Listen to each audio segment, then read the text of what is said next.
L'Afrique, un continent d'opportunités et sa jeunesse bien plus qu'un trésor. Bonjour à tous et soyez les bienvenus dans ce nouveau numéro de Mediap.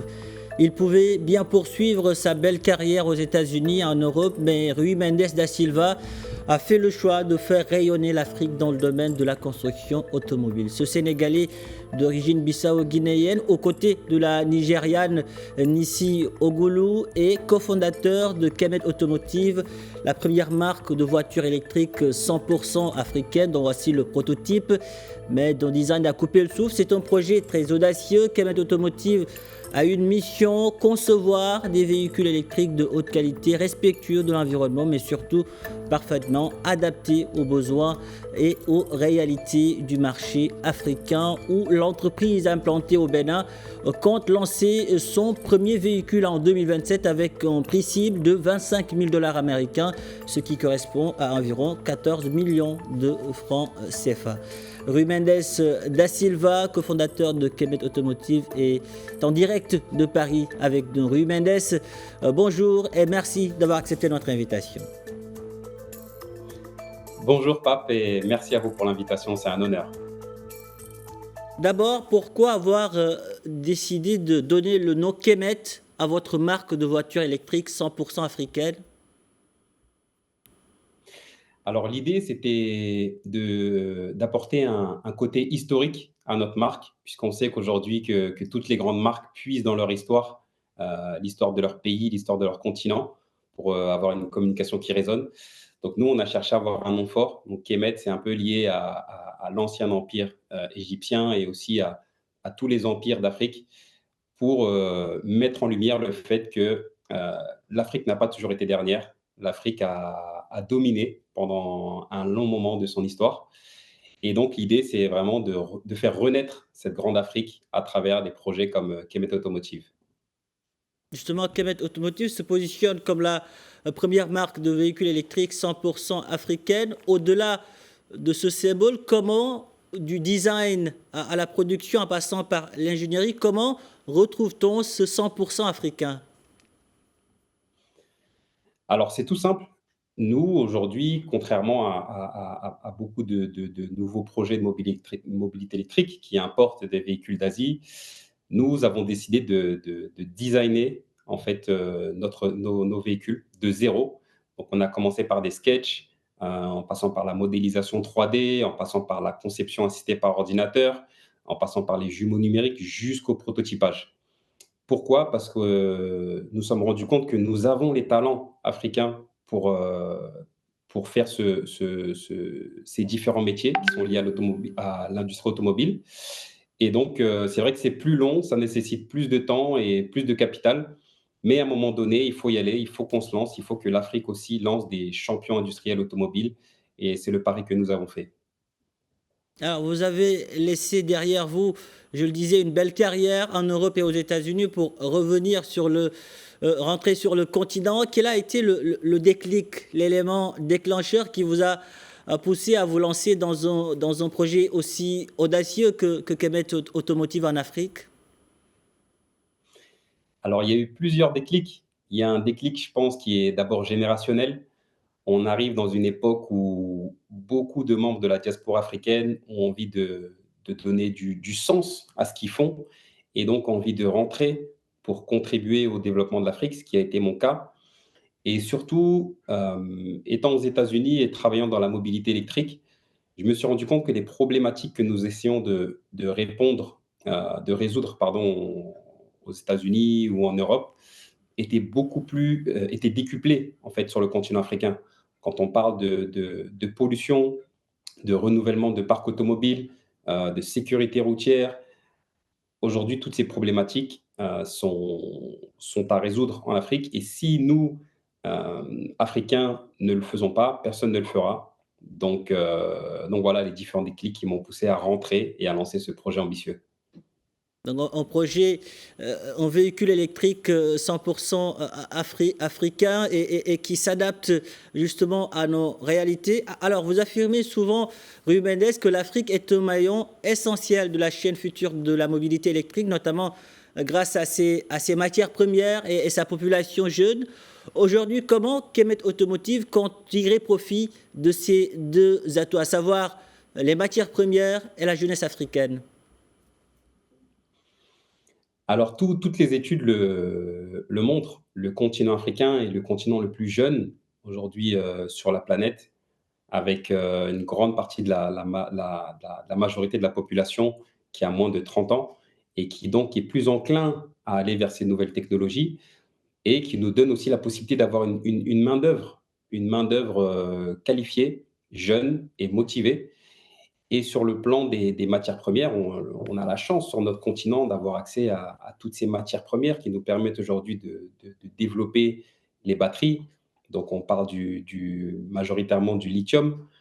Donc il faut qu'on tire profit de nos forces et qu'on s'y mette. Voilà, la compétence est là, les matières premières sont là, la jeunesse est là et est motivée. Donc on compte vraiment se baser sur ses forces.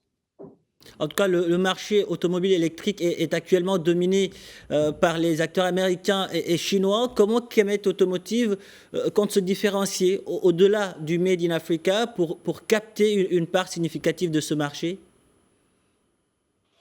Sur notre marché africain, en tout cas, nous, on développe beaucoup de fonctionnalités qui vont vraiment être spécifiques à l'Afrique et au marché émergent. Parce qu'il faut savoir qu'aujourd'hui, quand les véhicules sont designés en Europe ou aux États-Unis, ils ne sont pas forcément faits pour l'Afrique, mais ils sont quand même importés sur le continent, à défaut d'avoir de la proposition africaine. Donc nous, aujourd'hui, on développe des véhicules qui vont vraiment être spécialisés pour nos pays, donc avec des châssis renforcés qui vont voilà, être résistants au sable, à l'humidité, à toutes ces choses-là. Et donc, notre ambition est bien sûr d'aller après sur les marchés internationaux et c'est pour ça qu'on a tenu à faire un design qui est, voilà, qui on est persuadé, va pouvoir faire la concurrence, heu, aux marques internationales. Aujourd'hui, votre partenariat avec la zone industrielle de Glodig Bay au Bénin est un élément, on va dire, clé de votre stratégie. La question que j'ai envie de vous poser est pourquoi le Bénin? Et quel avantage cette localisation offre-t-elle aujourd'hui à Kemet Automotive? Alors, on a choisi le Bénin puisque, on trouve que l'écosystème est favorable à l'implantation d'une industrie automobile.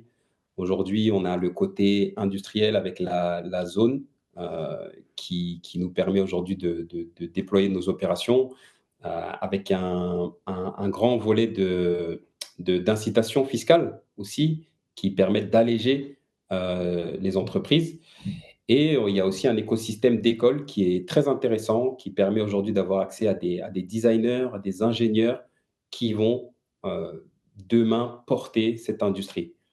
Donc c'est important quand même de dire qu'aujourd'hui on commence au Bénin, mais la vision, c'est vraiment d'avoir une chaîne de valeur qui va être continentale. Donc on peut faire, de l'assemblage au Bénin, mais fabriquer des éléments, au Maroc, au Sénégal, au Kenya et ensuite, ça va créer du trade, en fait, intra-africain.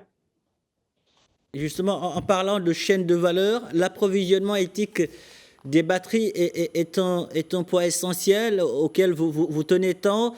Comment aujourd'hui allez-vous, ou bien comptez-vous assurer de bonnes conditions de travail et lutter, je vais me répéter, contre le travail des enfants tout au long de votre chaîne d'approvisionnement en minéraux? Aujourd'hui, on travaille avec des fournisseurs à qui on demande, bien évidemment des chartes et de nous justifier que les matières premières qui viennent de leur batterie ne sont pas issues de travail illégal ou de travail des enfants. Mais notre ambition à moyen long terme, c'est vraiment d'élargir notre, champ des capacités et et de processer nous-mêmes ces matières premières pour développer des technologies de batterie et en le faisant nous-mêmes, on s'assure en fait que le travail sera fait de manière éthique. Et qu'en est-il de l'investissement? Combien vous avez investi pour faire naître ce projet? L'autre question, bon, on va y revenir plus tard, mais parlez-nous d'abord de ce qui concerne l'investissement. Aujourd'hui, on a fait une première levée de fonds. Donc, on a levé des fonds avec des business angels. Donc, ce sont des personnes physiques qui ont cru au projet, qui ont cru en nous et qui ont cru à la vision et qui ont investi. Donc, on a des personnalités telles que le chanteur nigérien Burna Boy qui a investi. On a un fonds d'investissement de la diaspora qui s'appelle Ripat Africa aussi, qui investit. Et donc, aujourd'hui, on est à peu près sur 1 million d'euros euh, qui nous ont permis aujourd'hui de constituer notre équipe, de fabriquer nos prototypes, de faire la conception. Et nous entrons dans une deuxième phase de levée de fonds pour aller sur le volet industriel. Et vous comptez produire comme combien de voitures durant les premiers lancements? L'objectif, c'est d'atteindre une capacité de 10 000 véhicules par an. Donc, quand on regarde à l'échelle internationale, on peut se dire que c'est pas énorme. Mais pour un début, nous, on pense que c'est très bien. Ça va permettre de répondre à une demande locale et régionale. Et sur le moyen terme, avec des investissements plus conséquents, on va pouvoir passer à l'échelle et produire plus de véhicules et aller chercher d'autres marchés. Et qu'en est-il maintenant des défis réglementaires ou législatifs qu'Emmet Automotive a été appelé à relever ou bien à faire face? Alors, l'industrie de la mobilité électrique est très jeune sur le continent et dans nos pays. Donc, on a souvent fait face à des trous juridiques, si je peux appeler ça comme ça, euh, où il n'y avait pas forcément de réglementation pour les véhicules électriques, que ce soit pour les documents, que ce soit pour la puissance, que ce soit pour voilà, les importations. Maintenant, les choses évoluent. Les choses évoluent. On voit qu'il y a des initiatives qui sont prises par les pays. Et on a aussi fait face à des difficultés pour les prototypes, puisque aujourd'hui, on fait pas beaucoup de R&D dans nos pays. Et donc, identifier un prototype qui n'est pas homologué et le faire changer de pays, c'est compliqué. Mais voilà, on sent que les choses bougent grâce à nos initiatives et aux initiatives de d'autres acteurs. Donc on est confiant sur l'avenir. Alors, très rapidement, un mot sur l'autonomie et la vitesse de ce véhicule électrique 100% africain, très rapidement. Alors, on n'aura rien à envier aux marques de véhicules internationales. Aujourd'hui, nos 2 produits qui sont le tricycle aura une autonomie de 120 km et notre SUV aura une autonomie qui aura de 500 à 600 km, donc qui permettra une utilisation quotidienne. Rui Mendes da Silva, merci. Merci pour toutes ces précisions. Merci d'avoir répondu à nos questions. L'Afrique est fière de vous. Merci. Merci à vous pour l'invitation, c'était un plaisir. Voilà qui referme ce numéro de Mediap. Merci de l'avoir suivi. Un grand merci aux équipes techniques et rédactionnelles ayant contribué à sa réalisation. Où que vous soyez, prenez soin de vous et allez jusqu'au bout de vos rêves. N'abandonnez jamais.